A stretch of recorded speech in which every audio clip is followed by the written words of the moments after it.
আসসালামু আলাইকুম ভিউয়ার্স। তো আপনারা দেখতে পাচ্ছেন এই মুহূর্তে আমি আমি এবং বিল্লাল ভাই, বিল্লাল ভাইয়ের যে নার্সারিতে দাঁড়িয়েছে তার নার্সারির এক অংশ, অর্থাৎ নার্সারির এক অংশ উনি আমের চারা গাছ পার্ট টু পার্ট বাই রেখেছেন। উনির কাছে একটু জানতে চাইবো উনি কত প্রকার চারা ওনার কালেকশনে আছে এবং সেই চারাগুলো কতটুকু মানসম্মত এবং উনি কিভাবে চারাগুলো মানুষকে দিয়ে থাকে, যেমন কুরিয়ার বা সরাসরি বা বাজারে কিরকম মার্কেটিং সাইটটাও আমরা জানতে চাবো এবং চারাগুলোর মানসম্মত দিক সাইড উনি যদি একটু তুলে ধরেন কোন জাতের আমটা অনেক ভালো হবে। আমি গতবার নটকট চারা নিতে এসে অর্থাৎ ভাই ট্রাক দাঁড়িয়ে আছে, ট্রাকটা ভাই কোন দিক কোন জেলা থেকে আসছে? চাঁপাইনবাবগঞ্জ থেকে। চাঁপাইনবাবগঞ্জ থেকে, অর্থাৎ অনেক দূর থেকে, চাঁপাইনবাবগঞ্জ থেকে লালমনিরহাট থেকে আমের চারা নিয়ে গেছে। অবশ্যই ভাইয়ের কাছে অনেক কালেকশন যেহেতু আছে এবং মানসম্মত চারাগুলো আছে, ওনারা যোগাযোগ করেই চলে আসছিল। তো এরকম ভাই, এরকম কি আরো আসছিল তারা? হ্যাঁ, এটা মাঝে মাঝে প্রতি সিজনে আসে, প্রতি সিজনে 2-3টা করে গাড়ি লোড দেওয়া হয়। ঠিক আছে, চিটাগং থেকে আসে, তারপরে আপনার নওগাঁ থেকে আসে। আচ্ছা বিল্লাল ভাই, আপনার কাছে কত জাতের আমের চারা আছে? আসলে আমের জাত অসংখ্য জাত, 2500-এর মতো জাত আছে। সব জাতগুলো মনে করেন যে মানুষ চেনে না, জানে না। মানুষ শুধু আমাদের লালমনিরহাট জেলায় হাড়িভাঙ্গা, আমরুকুলি এই দুটো জাতি মানে পরিচিতি। আমরুপালি এবং হাড়িভাঙ্গাটার উপর ডিপেন্ড এর চেয়ে যে উন্নত আম আছে যেমন বেলানা ম্যাঙ্গো, তারপরে কাটিমন 12 মাসি, তারপরে হইলো আপনার বাড়িপুর, এগুলা উন্নত মানের জাত। এই ধরনের অসংখ্য জাত আছে।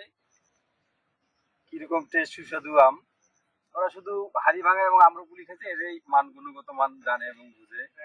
এটাই আমাদের এখানে বেশি চলে। বিভিন্ন জায়গা থেকে কিন্তু এখন অনেকেই জানে, অনেকে একবারে না জানে এমন কোনো কথা না। অনেকেই কিং অফ চাকাবাদ এই ধরনের আমগুলা, তারপর সুজুকি মিয়াজাকি, আপনার কালেকশনে কত এগুলা আমাদের কালেকশনে আছে। আমার এখানে জাত পুরোপুরি হিসাব করা নাই, তবে অসংখ্য জাত আছে যে জাতগুলা বাইরের মানুষের পরিচিত এবং যারা মোটামুটি ভাবে চেনে, এই জাত নিয়ে পরিচিতি মানে জানা শোনা আছে। মোটামুটি অনেক ধরনের আমই আছে, যেমন কিং অফ চাকাবাত আছে, গোনাই কিং আছে, 4 কেজি পর্যন্ত আম হয়। কিউজাই আম 1.5 কেজি প্লাস হয়। তারপরে আপনার কাটিমন আছে, বাড়িপুর আছে, রেড পালমার আছে। এই ধরনের অসংখ্য জাত আছে।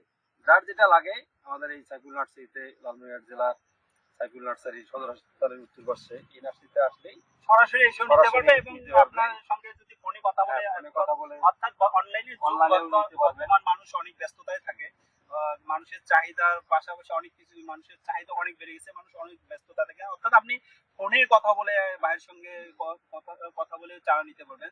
তো ভাই আপনার ফোন নাম্বারটা দিবেন একটু। 01737879482 এই নাম্বারে যোগাযোগ করলেই আপনাকে পাবে। জি, আমাকে সরাসরি সাইফুল বিল্লাল ভাইকেই পাবে। হ্যাঁ। তো বিল্লাল ভাইয়ের কাছ থেকে আপনি বিস্তারিত জেনে শুনেই চারাটা নিতে পারবেন, অর্থাৎ সরাসরি এসেও নিতে পারবেন। এখানে জাতে কোনো ভেজাল হবে না, জাত এগুলোর জাত পাবেন, যে যেটা দরকার সেটাই পাবেন, ভেজাল কোনো জাত পাবেন। জি ভাই বলেন, এটা কি জাতের আম? এটা হচ্ছে কিউজাই জাতের আম। কিউজাই জাতের? এটা কাঁচাই কোনো টক লাগে না, পাকলে প্রচুর মিষ্টি। কাঁচাও মিষ্টি লাগবে? হ্যাঁ, কাঁচাও মিষ্টি, পাকলে আরো বেশি মিষ্টি। কত কেজি পর্যন্ত হবে? এটা 1.5 কেজি প্লাস। গতবার মানে 1 কেজি 545 গ্রাম পর্যন্ত হয়েছিল, মাপছিলাম। আম 1.5 কেজি? ও মাই গড! এগুলা আরো বড় হবে, এখনো ম্যাচুরেট হয় নাই, এটা এখনো পাকার সিএলে যায়নি এখনো। আর এটা দেখালেন, এটা হলো হাড়িভাঙ্গা। একটা গাছে 3-4টা আইটেমের আম আছে। এই পাশে আছে যে আপনার নিচে দিয়ে ফলো করেন, এখানে আছে কাটিমন আম। কাটিমন? জি, এই যে কাটিমন আম, এই যে এগুলা ঝোপায় ঝোপায় ধরে আমগুলাও খুব সুন্দর। তারপরে সূর্য ডিমও আছে এই গাছেই, মানে এক গাছেই? হ্যাঁ, এই যে এটা প্যাকেটিং করা আছে, 3-4 জাতের আম এক গাছেই হবে। কৃষি সম্পর্কিত নতুন নতুন ভিডিও পেতে চাইলে চ্যানেলটি সাবস্ক্রাইব করে ভিডিওতে একটি লাইক দিন এবং আপনার মহামূল্যবান মন্তব্য করতে বলবেন না। দেখা হবে নতুন কোনো ভিডিও নিয়ে। সে পর্যন্ত সুস্থ থাকুন, ভালো থাকুন। আল্লাহ হাফেজ।